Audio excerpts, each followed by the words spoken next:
times around, but never, never, ever give up.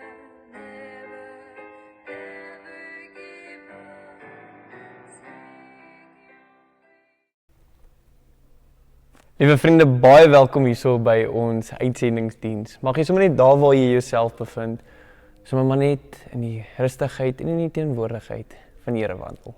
Kom ons bid sommer net so vir 'n oomblik saam. Liewe Here, baie dankie dat ons vandag op so 'n besondere manier kan saam sit en saam kuier rondom U woord. Here, daar waar ook al ons onsself bevind, of dit in die stilte is van die natuur, of selfs maar net op die gemak van 'n rusbank. Dankie dat U ons ontmoet waar ons is.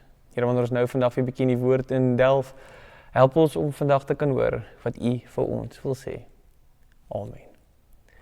Vriende, dit is my so lekker om saam met julle te kan kuier en te besef die Here werk altyd op besonderse maniere en hy ontmoet ons waar ons is, soos wat ons vandag uit 'n teksgedeelte uit Johannes gaan uitlees. Maar daar waar ook al jy jouself bevind, mag jy vandag die warm liefde van God die Vader ervaar. Die genade wat deur Jesus Christus vir ons gegee is. En mag ons so ook in sy teenwoordigheid wandel, deur die kragtige werking van die Heilige Gees. Vriende, ons lees vandag 'n interessante gedeelte hierso uit Johannes uit. Ons het nou laas die gedeelte net so voor dit gelees hierso waar Jesus verskyn het in Maria Magdalena. En nou lees ons die volgende gedeelte van Jesus wat verskyn aan die disippels. En dis nogals interessant hier waar Jesus hulle nou gaan ontmoet hier agter geslote deure. Want dit was die realiteit wat hulle gesien het. Hulle het gesien, joh, dit het met Jesus gebeur, hulle het hom gekruisig en as die mense so vinnig kan draai, wat gaan met ons gebeur? En onmiddellik het hulle toe gevlug na beskerming toe. Maar hier sien ons nou hoe Jesus aan die disippels verskyn. So ons teksgedeelte is vandag uit Johannes 20 vers 19 tot 23. So kom ons lees die volgende gedeelte so saam. Dit was al laat die aand op daardie eerste dag van die week. Die deure waar die disippels vergader het, was gesluit uit vrees vir die Jode. Jesus het toe gekom en tussen hulle gaan staan en vir hulle gesê: Vrede vir julle. En nadat hy dit gesê het, wys hy sy hande en sy sy. Die disippels was verheug toe hulle die Here sien. Jesus sê toe weer vir hulle: Vrede vir julle. Soos die Vader my gestuur het, stuur ek julle ook. Nadat hy dit gesê het, blaas hy op hulle en sê vir hulle: Ontvang die Heilige Gees.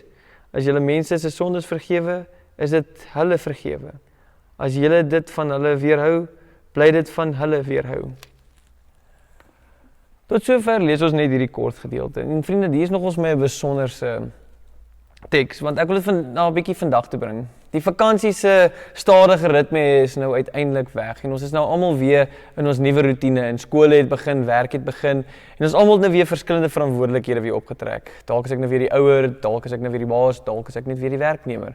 Maar so het ons weer rolle aangeneem in hierdie tyd. En dit is my so interessant, want ek vra altyd, wanneer ons al hierdie verantwoordelikhede het ons 'n sekere identiteit wat daaraan gekoppel word. Maar my vraag hier vandag kom, van as dit by ons geloof kom, is daar 'n sekere stilte wat saam met dit gaan. Want dit bedoel ek nou nie neerhalend of sleg nie, maar dit is die eerste ding wat onder druk kom, is geloof. Die vraag wat ek vanoggend eintlik wil vra, hier waar ons sit, is om eintlik te sê, maar waarin lê ons identiteit? En ek wil dit nou so doen om te sê, maar sonder die geraas van die wêreld, sonder die rol wat jy het, sonder die verantwoordelikhede, sonder die verwagting van ander mense, is die vraag dan, wie is jy dan? Waarheen hardloop jou hart om sin te maak van jou identiteit? Is dit waar ons dan terugval na, dit is my familie, my vriende, my werk? Is dit die goed wat ons identiteit vorm, of maar net beklemtoon? Of kom ek maak 'n voorbeeld daarvan? Soos 'n springboktrui. Sodra ons daai springboktrui aantrek, dan voel ons kan dit uitlewe, ons kan dit verdedig, ons kan dit deel maak van onsself, want so wil ons dit hanteer. En daar is so 'n stuk trots wat saam met dit gaan wanneer ons hierdie jas aantrek. Maar vriende, wanneer dit kom by geloof, hanteer ons dit eintlik bietjie meer versigtiger. Ons bestuur dit eintlik. En dit is wat hierso nou gebeur het in die teks van Johannes 20. Hulle het uit vrees weer teruggegaan na die huis toe. Hulle was bang vir hierdie Jode, want kyk wat hulle met Jesus gedoen. En hulle was nou tog onder sy lering gewees. Hulle het gevra dan waar is ons identiteit? Want as ons identiteit nou in Christus is, gaan ons doodgemaak word. En Uit vrees uit het die wêreld vir hulle bepaal wie hulle is en nie hulle identiteit in Christus nie. Hulle het gesien wat het gebeur. So toe laat hulle dit toe dat die omstandighede hulle identiteit vorm. Hulle het die vrees gehad van, "Sjoe, ons wil ook maar nog tog nie so sterf nie." En baie keer voel ek soms wanneer dit in ons geloofslewe kom, het ons ook hierdie vrees van verwerping, hierdie vrees van uitskywing, hierdie vrees van, soos ons nou sal sê, van in totaliteit geïsoleerd wees. Maar dan kom hierdie gedagte van ons moet ons geloof begin bestuur in ons werksplek, begin bestuur in ons gesinne, begin bestuur in die publiek, begin net bestuur dat ons nou nie eintlik 'n groot hoeha hiervan maak nie. Maar dan is ons baie geïsoleerd, dan sit ons net soos hierdie disippels agter hierdie geslote deure. Want vriende, kom ons kyk die realiteit daarvan. Dit is baie makliker om ander identiteite uit te lewe, onder andere my rugby-identiteit, my sportidentiteit, my skoolidentiteit, my politiese identiteit, my gemeenskapsidentiteit. Dit is soveel makliker om dit uit te lewe. Maar wanneer dit kom by geloof, begin ons dit beperk. En ek sê dit nou nie in 'n manier vandag om dit neerhalend te bedoel nie. Ek wil die menslikheid hiervan wys, want dit is hoe Jesus ingekom het hier by die disippels agter hierdie geslote deur. Hy het nie die deur oopgemaak nie, hy het ingekom. En sy eerste woorde was nie, "Waar was julle gewees? Ag, Jesus, hoekom het julle nie iets gedoen nie?" Maar hy sê, "Vrede vir julle." En hy wys sy hande. En dit wys vir ons die betekenis van die kruis het verander. Dit wat in 'n nederlaag was, word nou gesien as 'n oorwinning. Dit wat hulle so bang is tog vir hulle ook 'n stukkie oorwinning, want hier staan Jesus opgestaan uit die dood. 'n Stuk nederlaag wat die wêreld wil wys, dit is die slegste manier hoe jy kan gaan, word 'n stuk oorwinning. En nie verder kom hierdie gedeelte en sê nie, "Okay, julle het my nou gelos, Kobaai nie." Maar Jesus sê vir hulle, "Soos die Vader my stuur ek nou vir julle." En hy stuur hulle nog steeds. En my vraag bly, hoekom? Dan is die wêreld maar nie net 'n speeloppervlak nie. Dan is dit nie net 'n geleentheidsoppervlak nie, maar dan is dit 'n sendingsoppervlak. En dan is geloof maar nie net tog gekoppel aan 'n gevoel nie.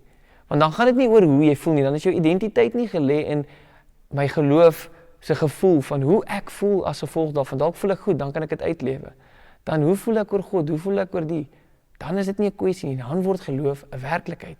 Want dan lê jou identiteit nie in die emosie van gevoel nie, maar jou identiteit lê in die waarheid. Ek sit hierdie afgelope tyd en ek dink bietjie oor hierdie vraag van, wat is waar in my geloof? Wat is die verskil maar net tussen moreel goed wees en die waardes van my geloof? En dit is hierso wat belangrik is. Bestuur ek dan nie maar tog dan my geloof in so 'n mate dat die publiek kan sien, okay, hy is maar 'n goeie mens nie, maar sonder dat hy die identiteit kan sien van, hy is besig met die sendingwerk wat die Here hom mee uitgestuur het. En dis presies die uitdaging wat vir ons gegee word hierso in Johannes 20. Jy moet nie goed voel, jy moet nie sleg voel, jou gevoel moet nie bepaal jou gevoel moet nie bepaal dat jy voel jy kan nie die werk gaan doen nie. Ons gevoel moet nie bepaal wie ons identiteit is nie, want ons identiteit is geleë in die werklikheid van Christus. Dan begin die wêreld se stemme my nie te vorm nie, maar dan begin my identiteit vanuit Christus my te vorm. En dit is vir my so mooi wanneer ons hierdie gedeelte lees waar Jesus eintlik weer net lig oor hulle blaas. Hy gee vir hulle weer lewe, soos wat die skepingsverhaal begin het. Die Here het weer asem in ons ingeblaas. Hier blaas Jesus weer asem in hierdie nuwe skepping in. En dit bring lewe. So daar waar jy gaan uit hierdie sendingstog, kan jy lewe bring. En dan moet ons dan nie meer begin sê, maar goed, voel ver nie. Maar dan begin die werke van die Here 'n realiteit raak. Want dan is dit nie in 'n geleentheidsveld of in 'n gevoelsveld nie, maar ons is dan in 'n sendingsveld. Want dan leef ek uit wat waar is, en nie maar net tog wat 'n gevoel is nie. En dit is hierso wat ons moet raak sien in Johannes 20. Die disippels se gevoel het hulle teruggestoot na geslote deure toe. Maar hulle identiteit in Christus wys waar Christus hulle ontmoet het in sy werklikheid. En hy stuur hulle uit, nie op 'n geleentheidspad nie, maar op 'n sendingspad, 'n ontmoetingspad. En mag ons hierdie selfde uitdaging wat gegee is in Johannes 20 vir die disippels, mag ons dit ook vandag, maar nie net as 'n stuk sien wat ons lees nie, maar daadwerklik ons geloof nie bestuur tot die beperkheid van menslike aanvaarding nie. Maar mag ons dit uitlewe in die werklikheid van ons identiteit wat in Christus is. Amen. Ek leer wanneer ons so hierdie gedeelte lees, kom ons agter dit is 'n teks wat ons eintlik self hierso konfronteer, Here, waar ons bietjie introspeksie moet neem en vra buite my werk en my familie en my tradisie en my taal, wie is ek in U? Here, dankie dat ons kan weet dat ons gevoel nie bepaal hoe U werk nie, maar dat ons identiteit so waar in U gegrond is, dat ons in die wêreld sal ingaan en nie maar net sien dit is 'n geleentheid nie, maar sal sien dis 'n sendingsveld, waar daar altyd 'n ontmoeting is. Amen. Vriende, daar waar ook al jy mag gaan, mag jy nie net dit sien as 'n geleentheidsveld nie, maar as 'n sendingsveld vir die Here jou stuur. Gaan dan uit, soos wat die Here vir Jesus gestuur het, so mag hy ons ook stuur. Mag ons weet dat hy voor ons is, dat hy agter ons is om ons vas te hou, wanneer ons sal val. Mag ons weet hy is links en regs van ons, sodat ons nie sal wankel nie.